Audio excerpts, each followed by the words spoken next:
ভালোবেসে বিয়ে করেছিলেন সৌরভ ও ইভা। বিয়ের কবুল বলার সময় ইভাকে খুবই হাস্যোজ্জ্বল দেখা যায়, কিন্তু শুধুমাত্র পরিবারের কারণে তাদের এই সুন্দর সংসারটা নিমিষেই শেষ হয়ে গেল। মা হারালো তার আদরের একমাত্র সন্তান সৌরভকে। এদিকে একমাত্র ছেলেকে হারিয়ে বাকরুদ্ধ সৌরভের মা মাহমুদা আক্তার। তিনি কাঁদতে কাঁদতে বলেন, ভালোবেসে চাচাতো বোনকে বিয়ে করাই আমার ছেলের কাল হয়েছে। আমরা কোনোদিন ভাবিনি আপন চাচা তার ভাতিজাকে এভাবে হত্যা করবে। এক ছেলে ও এক মেয়েকে নিয়ে আমার সাজানো সংসার ছিল, ইলিয়াস সবকিছু এলোমেলো করে দিল।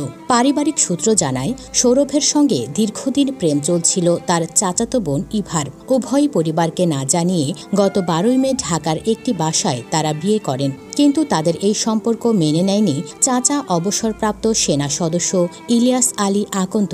এরপর ইভা ময়মনসিংহের নিজ বাসায় চলে আসেন। তাদের বিয়ের বিষয়টি জানাজানি হতেই উভয় পরিবারের মধ্যে শুরু হয় দ্বন্দ্ব। 16 মে ইভাকে জোর করে কানাডা পাঠিয়ে দেয় তার পরিবার। এর মধ্যেই ইভার বাবা ইলিয়াস আলী আপন বড় ভাই সৌরভের বাবা ইউসুফ আলীকে হুমকি ধমকি দিচ্ছিলেন। ইভা ইলিয়াস আলীর একমাত্র মেয়ে। সৌরভের পিতা বলেন, সৌরভ ও ইভার প্রেমের বিয়ের ঘটনার কয়েকদিন পর ইলিয়াস আমাকে ফোন করে হুমকি দিয়ে বলেছিল, তোর ছেলেকে টুকরো টুকরো করে খুন করব, এটা না করে আমি পানিও খাবো না। তখন আমি তার কথা বিশ্বাস করিনি, মনে করেছিলাম এটা তার রাগ ক্ষোভের কথা, কিন্তু এখন তার কথাই সত্য হয়েছে। আমার ছেলেকে টুকরো টুকরো করে খুন করা হয়েছে। এই পৃথিবীতে এখন আমার বেঁচে থেকে লাভ কি? আমি আমার ছেলে খুনের বিচার চাই।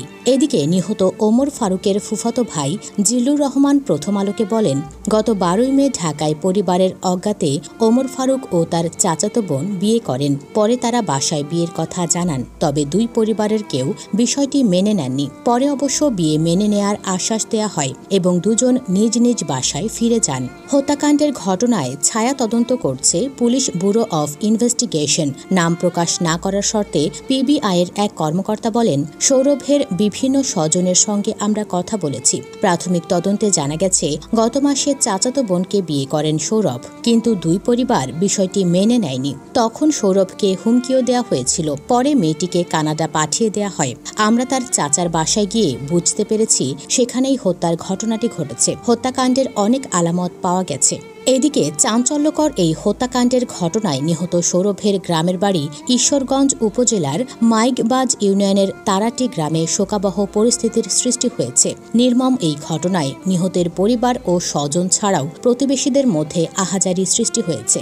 অপরদিকে লোমহর্ষক এই হত্যাকাণ্ডের ঘটনার খলনায়ককে ইলিয়াস আলী আকন্দকে খুঁজছে পুলিশ, কিন্তু ঘটনার পর থেকে তিনি পলাতক থাকায় এবং তার মোবাইল বন্ধ থাকায় এখনও তাকে গ্রেপ্তার করা সম্ভব হয়নি। তবে খুব দ্রুত সময়েই তাদের গ্রেপ্তার করা হবে বলে জানিয়েছেন জেলা গোয়েন্দা ও থানা পুলিশের কর্মকর্তারা। এর আগে রোববার 2 জুন সকালে ময়মনসিংহ সদর ও মুক্তাগাছা উপজেলার সীমান্তবর্তী মনতলা ব্রিজের নিচে সুতিয়া নদী থেকে এক অজ্ঞাত তরুণের 4 খণ্ডিত মরদেহ উদ্ধার করে পুলিশ। এ সময় সুতিয়া নদী থেকে কালো রঙের একটি ট্রলি লাগেজ থেকে মরদেহের 3 খণ্ড এবং পাশে একটি বাজারের ব্যাগে পলিথিনে মোড়ানো অবস্থায় মরদেহের খণ্ডিত মাথা উদ্ধার করা হয়। এরপর প্রযুক্তির সহায়তায় নিহতের পরিচয় শনাক্ত করা হয় বলে জানিয়েছেন কোতোয়ালি মডেল থানার পরিদর্শক মোহাম্মদ আনোয়ার হোসেন।